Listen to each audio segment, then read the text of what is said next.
La problématique de l'éducation à la paix s'inscrit dans un cadre général de promotion de la culture de paix dans notre société de plus en plus marquée par des menaces des groupes armés non identifiés. Jeunes pour la paix au Nord Bénin. C'est le projet lancé officiellement ce jeudi 27 avril 2023 à Cotonou par le ministre des Enseignements maternels et primaires. Mis en œuvre par l'UNICEF en collaboration avec le gouvernement béninois, ce projet répond à un besoin important, celui de travailler avec et pour les jeunes, afin d'en faire des acteurs de changement positif et des ambassadeurs de la paix, alors que le Bénin, comme d'autres pays coachés malheureusement dans la sous-région, fait face aux conséquences de la crise du Sahel dans les zones frontalières depuis maintenant plusieurs mois.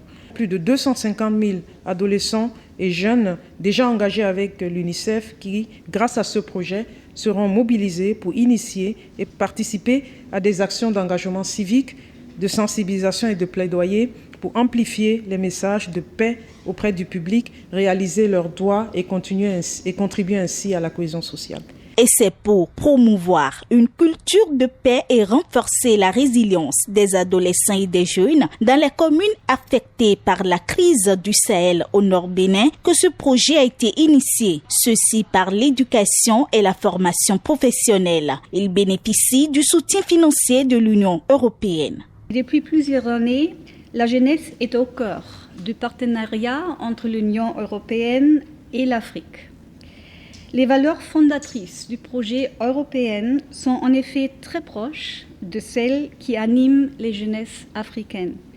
Égalité des chances, des opportunités et des droits qui découlent de la bonne gouvernance, développement socio-économique inclusif et durable, accès à des formations et des emplois de qualité.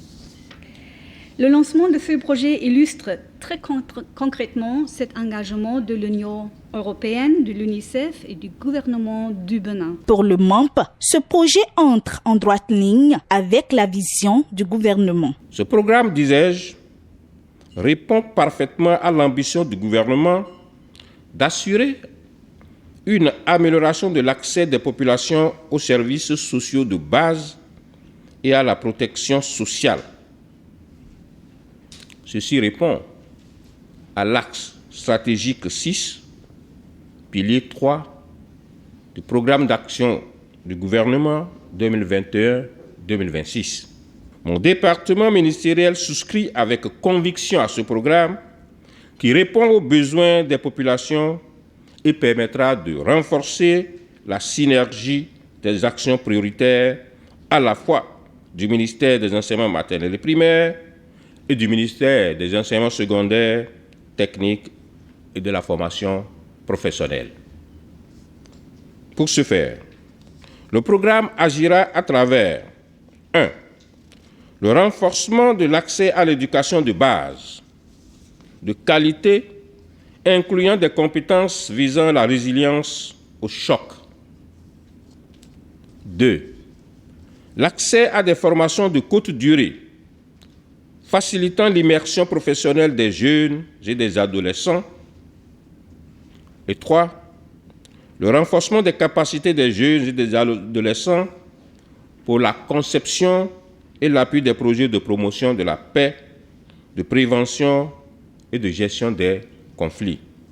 8 communes du Nord Bénin sont ciblées par ce programme. Il s'agit de Banikwara, Malanville, Materi, Kobli, Kéru, Natitengu, Tanguieta, Ouaké, dans 3 différents départements dont la Libori, la Takora et la Donga. Il est mis en œuvre jusqu'en 2024 pour une valeur d'environ 2,5 millions de dollars américains, soit 1,5 milliard de francs CFA. Pour son exécution, un comité de pilotage a été mis sur pied.